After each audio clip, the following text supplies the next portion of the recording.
The snow had come early that year, white and wind-snatched across the red soil like a ghost, draping its sorrow over the land. Trees bowed with frost, and the creek had frozen just enough to whisper when a boot cracked it. Above it all moved a lone rider, tall in the saddle, wrapped in a buffalo hide coat darkened by age and storms. His name was Boone Calhoun, and he was known more by shape than word. Giant-shouldered, quiet as dusk, with a voice like dry timber and a past no one in town dared ask about. He hadn't meant to ride that far up the ridge. The snow had covered the cattle's trail, and by instinct, more than reason, he'd gone to look beyond the pines. There, between two boulders, he saw it, a spill of red on white. Not paint, not fabric at first, but something too still to be. The wind hit his face, sharp and cold, but he didn't flinch. What lay there was a woman barely more than a girl, yet something in her face held age, the kind that came not from years, but from witnessing. Blood soaked one side of her tunic, where the leather had been torn by blade, or tooth, or both. Her hair was black, long and tangled, stuck with frost in tiny beads. Her skin, pale with blood loss, still glowed beneath the cold. She was Comanche, that much was clear. He crouched beside her. Her eyes fluttered open, dark as river silt, and for a moment, neither moved. Boone touched her shoulder. She didn't shrink. Maybe she couldn't. Her lips parted. "Leave me," she rasped, voice sanded down to thread. Boone's voice, when it came, was low and certain. "Ain't gonna." He lifted her easily, like he might a deer too weak to run. Her blood soaked into his coat as he turned and walked back toward his horse. The mare shifted nervously beneath the weight of both bodies, but Boone calmed her with a single, quiet word. They rode into the edge of town like a rumor come true. By the time he reached his ranch on the hill, the sun had dipped, setting the snow ablaze in copper and blue. He carried her into the old house and laid her in the spare room, once his mother's sewing room. Long emptied of memory, except for a pair of lace curtains. Still hanging askew, she didn't speak again that night. Boone worked without fuss, boiling water, cleaning the wound, stitching skin with thread meant for saddles. She winced, but made no sound. Her fingers dug into the quilt. When she slept, it was uneasy, shallow as creek water in drought. Outside, the wind sang through the boards, and Boone sat by the fire, sharpening his knife, though there was nothing left to cut. He didn't question who she was, or why she'd been bleeding in the snow. The land gave no answers, only choices, and his had been made by dawn. The town knew it started with a stable boy who'd seen the blood on Boone's coat and whispered it to the feed store clerk. By noon, Mrs. Delilah, pikewife of the preacher, full of vinegar and praise, was at Judge Harper's door. Voice pitched high with righteous fear. "He's harboring one of them," she hissed. "A Comanche girl, near dead, and no one knows. What for?" At the ranch, Boone heard none of this.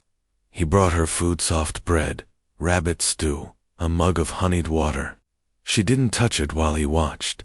Only after he left the room did the bowl come back scraped clean.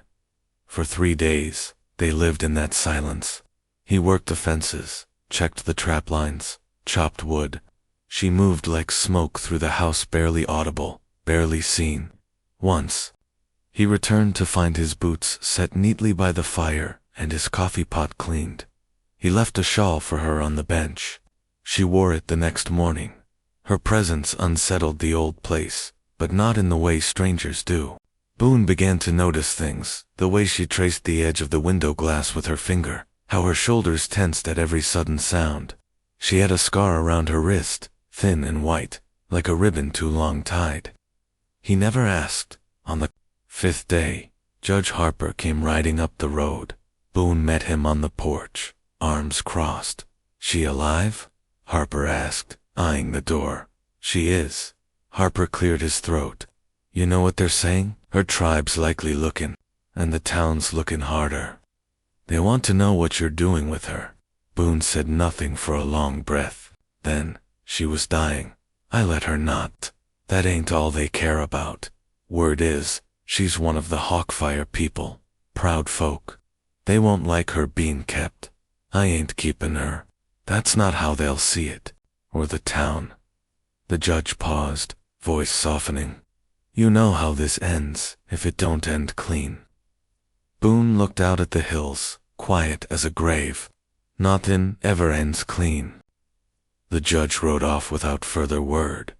That night, Boone sat on the porch, the stars crisp above, silence thick around the house. He heard the door open behind him, the slow press of bare feet on the planks. She sat beside him, wrapped in the shawl. A long moment passed before she spoke. They left me, she said, voice low. Said I slowed them down. The ones who chased us, they didn't care who bled. Boone didn't turn. You got a name? She was quiet for so long, he thought she might not answer. Then Sani. He nodded once. Boone. Another pause. Then she reached into the folds of the shawl and drew out a string of beads red, bone white, and blue like creek clay. She held it out to him, palm open. He hesitated. That yours? She shook her head. My mother's. He looked at her, at the firelight dancing across her cheek, at the eyes that had seen more than any girl her age ought to. I didn't save you for payment. I know. He took the beads, holding them like something sacred. She looked out at the dark fields, where the land stretched and curled like a sleeping beast. They will come, she said. He didn't ask who. He knew. Let em, he said. Ain't hidin'. She didn't answer. But she didn't go inside either. They sat in silence while the moon climbed over the hills and the wind carried far-off sounds. The whinny of a horse, a rustle in the brush, maybe just the memory of danger. Boone closed his hand around the beads. Her mother's, her blood, her trust, maybe. Nothing about this was clean, but some things were right. And he knew that deep down in his bones, the kind of knowing that didn't bend to fear or gossip or tribal rage. He had found her bleeding in the snow, and maybe she had found him too, though neither of them would ever say it plain. Behind them, the house waited, warm and still. Ahead, the road twisted into dusk and fire and whatever came next. But for now, for this one night, they shared the porch like a prayer, spoken with no words, two shadows side by side, listening to the wind, and somewhere beyond the ridgeline, riders stirred in the dark. The morning broke thin and pale, with frost clawing at the windows, and a stillness so complete it felt like breath held. Boone stood on the porch with his coffee cooling in his hands, eyes sweeping the ridge. The quiet had shifted in the night, not the stillness of peace, but the hush before a storm, inside. Sani moved through the house like memory, soft, soundless, leaving behind only warmth in the blankets she folded, the bowls she washed. Boone didn't need to look at her to feel her presence anymore. She had rooted herself into the rhythms of his life without words, like the way wind bends a pine just so, and the tree never forgets. She joined him on the porch, arms crossed against the cold, the old shawl drawn tight around her. Her eyes went straight to the ridgeline. They're here, she said. Boone didn't ask how she knew. Some truths came through blood, not sight. He set his cup down, went to the barn, saddled his mare, then unsaddled her again. They weren't coming for talk. That much was clear. By mid-morning the hooves could be heard 6, maybe more. Boone didn't flinch, didn't move. Sani stood a pace behind him, hair loose, lips pressed white. He had not touched her once, not even to brush a leaf from her sleeve. But now, he stood as if the earth itself had asked him to guard her. The riders came in slow and deliberate. Their horses wore war-paint white handprints, black stripes. The men bore lances, rifles, old scars. At the front rode a man younger than Boone but carved from fire Nako. His eyes locked on Sani, and something inside her trembled, though she didn't let it show. Brother, Nako said in Comanche. Boone didn't understand the words, but he saw what they carried. Anger, betrayal, A demand for honor, Sani replied, steady and low. Boone caught only fragments. Then she fell silent, staring at the dirt. Nako turned to Boone. His English was good, sharp as flint. She is ours. You took her. Boone said nothing. You kept her under your roof. You fed her. You made her yours in the eyes of the people. Boone's jaw tightened. I didn't touch her. Nako snorted. You didn't have to. Shelter is claim. Protection is promise. If you are not her husband, then you are her shame. Sani flinched, barely, and Boone's hand twitched near his side. Not for a weapon. For steadiness. Behind them, horses whickered. More riders emerged on the trail. Not Comanche, townfolk. Judge Harper, a few others. Mrs. Pike among them, wrapped in wool and righteousness. She took one look at the gathering, and began whispering like a snake in tall grass. Judge Harper dismounted and moved between the two groups. Let's speak plain. The girl's been at Boone's place, near 2 weeks. If the Comanche say she's dishonored, they got ways of setting it right. Marriage, Nako said flatly. Boone didn't speak.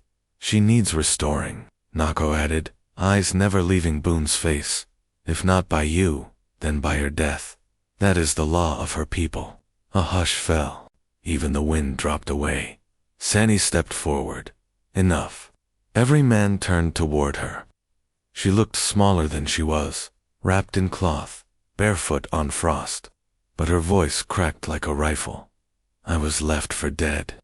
My blood chose to run. From the white man's bullets. She pointed to Boone. He stayed. He bled nothing, and still he stayed. Nako stiffened. You speak out of place. No, she said, fire behind her eyes. I speak from place. I choose what happens to me now. She turned to Boone, slowly searching his face. You did not ask me to stay. You gave me warmth, and silence, and space to breathe. Boone's throat worked once. His hands curled into fists. But still, he did not speak. Sani reached into the folds of her shawl, drew out the same string of beads, the red and bone-white necklace. She lifted it.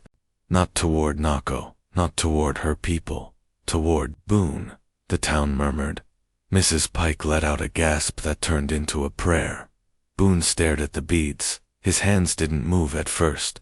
Then, as though the wind had guided him, he reached up and gently took them from her hands. Not as a prize, not as payment, but as a vow spoken in silence. I ain't much good at words, he said finally. But I don't run. Nako spat in the dirt. Then she is yours, and the shame is ours to bury. He wheeled his horse and rode off. The others followed. Judge Harper exhaled long and hard. Well, that's one way to settle it. Mrs. Pike didn't speak. Her mouth was too full of bitterness to form a blessing. One by one, the townsfolk turned their horses and rode down the trail, glancing back at the porch as if they'd seen something unnatural take root in their world. Something too quiet, too. Be understood. Only Boone and Sani remained. They stood on the porch, the wind cold but not cruel. Her hands shook slightly. He noticed, and for the first time, he reached for her not to claim, but to offer. She let her hand rest in his for a moment, then took it back, her eyes unreadable. He stepped aside and opened the door for her. She didn't go in. She looked out instead, over the hills, to the place where her people had vanished. They will speak of this, she said, in fire circles, in prayers. Some will call me traitor. Boone followed her gaze. And you? I will call it peace. Small peace. The kind a woman makes with herself. They went inside together. Later that evening, Boone sat by the fire, sharpening a blade that didn't need sharpening. Sani sat across the room, threading the beads back into a stronger line. I ain't got a preacher, he said suddenly. I don't need one, she replied. I need quiet. I need honesty. He looked up. That I've got. Outside, a coyote howled, far in the distance. The stars blinked overhead, and somewhere beyond the hills, the memory of riders faded like smoke. They didn't speak again that night, but in the way she set the pot to boil before he asked, and in the way he slid her shawl off the hook without a word, something passed between them, old as wind, solid as land. Sometimes a life isn't built on declarations, but on how one person chooses to stay when they could have walked away, and in that silence, something like love, maybe not yet named, maybe never needing to be groot,